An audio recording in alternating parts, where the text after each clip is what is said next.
Thank you very much for your time and attention. I'm chairman and co-founder of Checkpoint Software, but I'm not going to be talking about cyber. The reason I'm mentioning it is because we actually started Checkpoint Software almost 30 years ago, before people even knew what the internet was. And being Israelis, we didn't think directly about cables and wireless. We started thinking about security. And today, Checkpoint is a Nasdaq 100 company with a market cap of $18 billion. And as I said, I'm proud to be chairman of. And the reason I'm mentioning it is because I'm now focusing a lot of my attention and the fortune that I've made in Checkpoint through cybersecurity. I'm dedicating it to life sciences and healthcare. And the question is why? First of all, it's a much, much, much bigger market that we're talking about. And the second reason, it's going through the same transformation that we've seen with the internet. If you think about communications 30 years ago, it was mostly analog, dial-up modems, all those kind of things. And what we're seeing now is a digital disruption in the healthcare that is happening, that it happened 30 years ago is happening now in healthcare as well. We see everything going from analog to digital.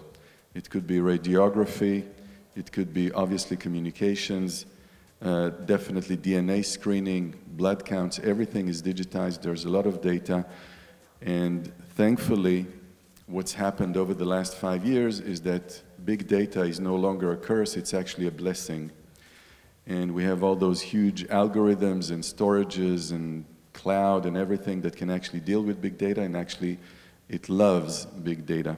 So we can now be predictive, preventative, personalized, and come up with astounding therapies and diagnostic tools that really did not exist even 10 years ago. And the beauty of this revolution is that it's actually riding on top of the digital revolution that took place, that started 30 years ago.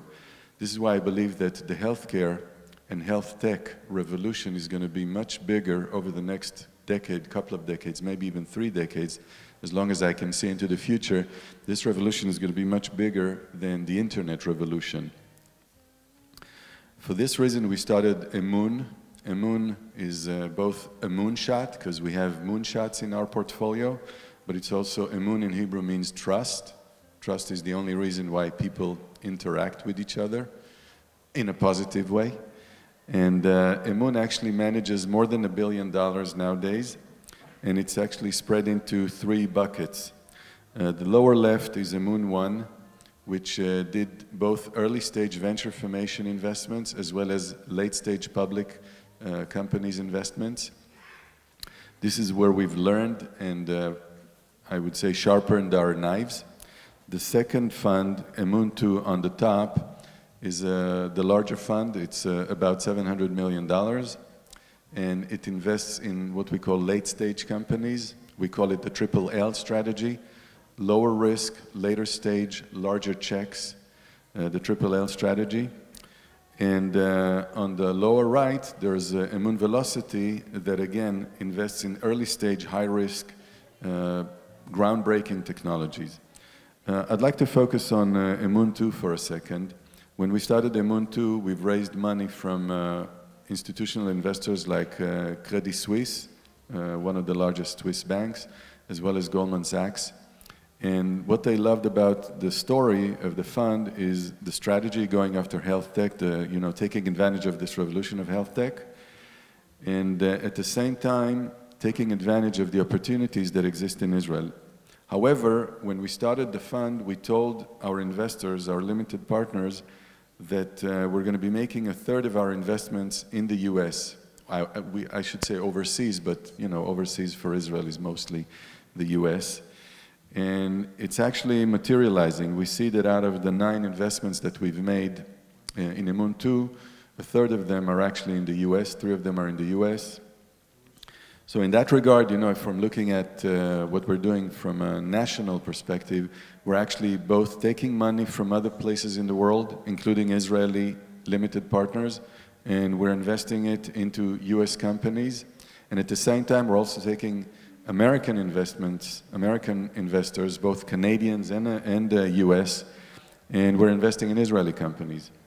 We see that aMoon, even though being an Israeli fund, is actually leading very, very large investment rounds in the US. I'd like to point out a company called SEER in aMoon 2, S-E-E-R.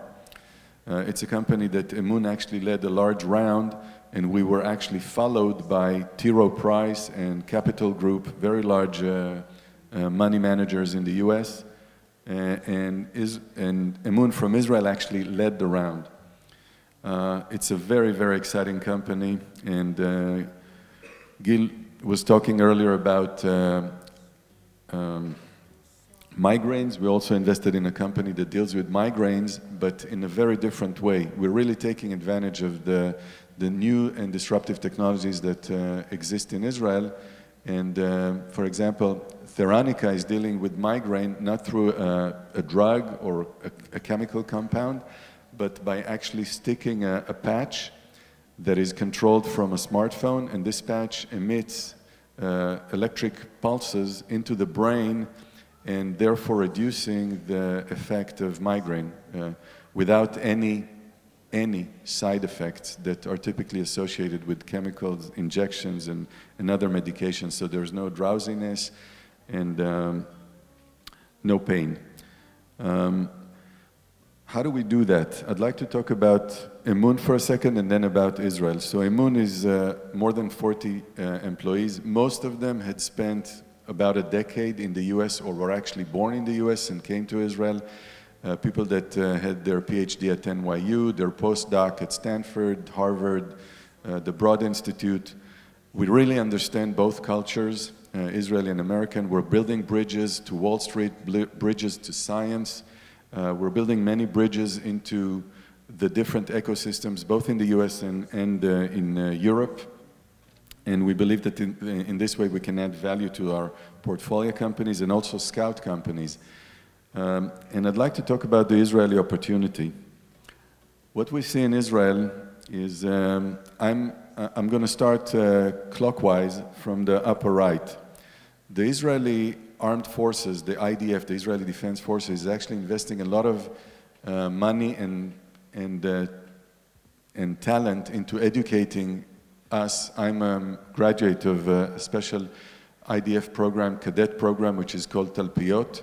Those of you that care about Israel, you might be interested in reading an American written book called Israel's Edge, The Edge of Israel, Israel's Edge, in which they take talented individuals and they teach them physics, math, computer science, electrical engineering, different tech aspects, in order for them not to serve as combat soldiers, but to actually develop new technologies for the IDF.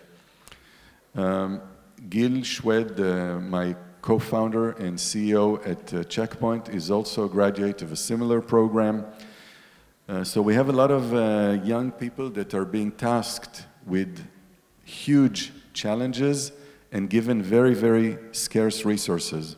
That teaches us how to work very fast and efficiently. In parallel to that, we have a very, I would say, diverse investors ecosystem in Israel, both Israeli and American investors. The government is very supportive, and you're going to hear about it in a few minutes from Anya. And we also have phenomenal research institutes. I'm going to be focusing on one of them called the Weizmann Institute, voted, almost every year it's been voted one of the top 10 research institutes in the world. It's only a graduate institute alongside Harvard, MIT, Stanford. This is where the Weizmann Institute stands. And also a phenomenally effective, with phenomenal outcome healthcare system in Israel with healthcare providers. And again, you're going to be hearing from about Sheba, and Sheba was most recently voted as one of the top 10 medical centers in the world. And then I think that the crown jewel is our HMOs. I'm going to be talking about Clalit as one of them. It's the green logo for those of you that don't read Hebrew.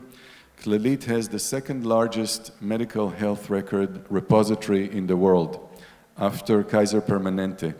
Clalit is also, it's an HMO that exists for more than a century, And Clalit was built right from the ground up as an integrated payer provider, as an accountable care organization. In America, you have many different names for HMOs, but what we call it in Israel, it's called Kupat Cholim. It's I won't translate, but it's basically an organization that was built from the ground up, both from an economical incentive and from an ethical incentive to keep its members healthy for as long as possible, and not just provide fee-for-service and other kind of things in the US that actually not necessarily provide better outcomes, but even lower outcomes.